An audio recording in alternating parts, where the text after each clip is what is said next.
Hello everyone, taste of മാവേലിക്കരയുടെ പുതിയൊരു വീഡിയോയിലേക്ക് എല്ലാവർക്കും സ്വാഗതം. ഇന്ന് നമ്മൾ ഉണ്ടാക്കാൻ പോകുന്നത് കടലക്കറിയാണ്.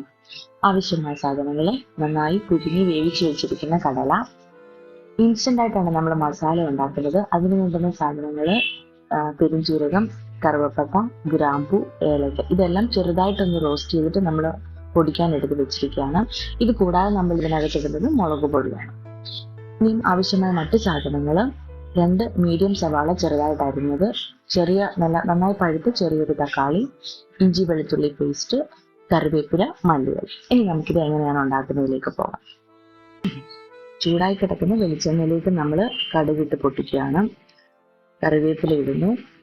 അടുത്തത് ഇഞ്ചിയും വെളുത്തുള്ളി പേസ്റ്റ് ആണ്. അത് നന്നായി ഒന്ന് മൂത്തതിന് ശേഷം നമ്മൾ അരിഞ്ഞു വെച്ചിരിക്കുന്ന സവാള ഇടുന്നു. സവാള നന്നായിട്ട് ഒന്ന് വഴണ്ടി കിട്ടണം.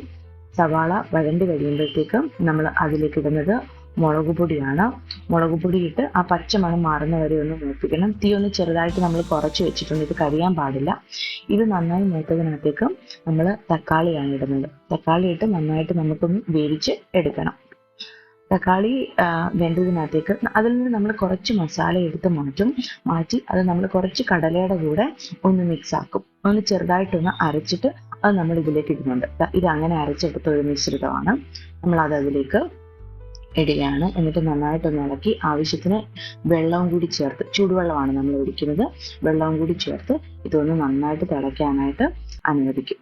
എന്നിട്ട് അതിലേക്ക് നമ്മൾ നന്നായി പുഴുങ്ങി വെച്ചിരിക്കുന്ന നമ്മുടെ കടലയും കൂടി ഇട്ട് നമ്മൾ മിക്സ് ചെയ്യണം. ഇനിയാണ് നമ്മൾ ഇതിനകത്ത് ബാക്കി മസാലകൾ ഇടുന്നത്. കുരുമുളക് പൊടി ഇട്ടു, പിന്നെ ആ പൊടിച്ചു വെച്ചിരിക്കുന്ന മസാലയും ഇട്ട് നന്നായിട്ട് തിളയ്ക്കുന്നത് വരെ നമ്മൾ ഇളക്കി കൊടുക്കുന്നു.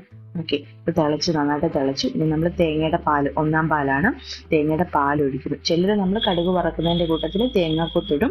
നമ്മൾ പക്ഷെ തേങ്ങാക്കൊത്ത് ഇട്ടില്ല. തേങ്ങാക്കൊത്ത് ഇടുകയാണെങ്കിൽ നല്ലൊരു ടേസ്റ്റ് ആണ്. ഇപ്പൊ നമ്മൾ 1-ാം പാൽ ഒഴിച്ചു. അതിനുശേഷം നമ്മൾ കുറച്ച് കറിവേപ്പിലയും കൂടി ഇട്ടു. മല്ലിയിലയാണ് ഇടുന്നത്. മല്ലിയിലയുടെ ഇഷ്ടമില്ലാത്തവർക്ക് നമുക്ക് അത് ഒഴിവാക്കാം. പക്ഷെ നമ്മൾ മല്ലിയിലയും കൂടി ഇട്ടു. അപ്പൊ നമ്മുടെ കടലക്കറി റെഡി ആയിട്ടുണ്ട്. നമ്മളിത് കഴിക്കുന്നത് പുട്ടിന്റെ കൂടെയാണ്. നമ്മളൊരു 2-3 തരം പുട്ട് ഉണ്ടാക്കിയിട്ടുണ്ട്. റാഗിയുടെ പുട്ട്, ഗോതമ്പിന്റെ പുട്ട്, അരിയുടെ പുട്ട്. അതിൻ്റെ കൂടെ നമുക്ക് റോബസ്റ്റ പഴമുണ്ട്, പപ്പടമുണ്ട്, പിന്നെ നമ്മളിപ്പോൾ റെഡിയാക്കിയ നമ്മുടെ കടലക്കറിയുണ്ട്. അത് നന്നായിട്ട് ഇപ്പോൾ കൊഴുത്ത് നല്ല ഒരു ടേസ്റ്റിൽ ഇതായി വന്നിട്ടുണ്ട്. എല്ലാവരും ഒന്ന് ട്രൈ ചെയ്ത് നോക്കുക. Thank you all.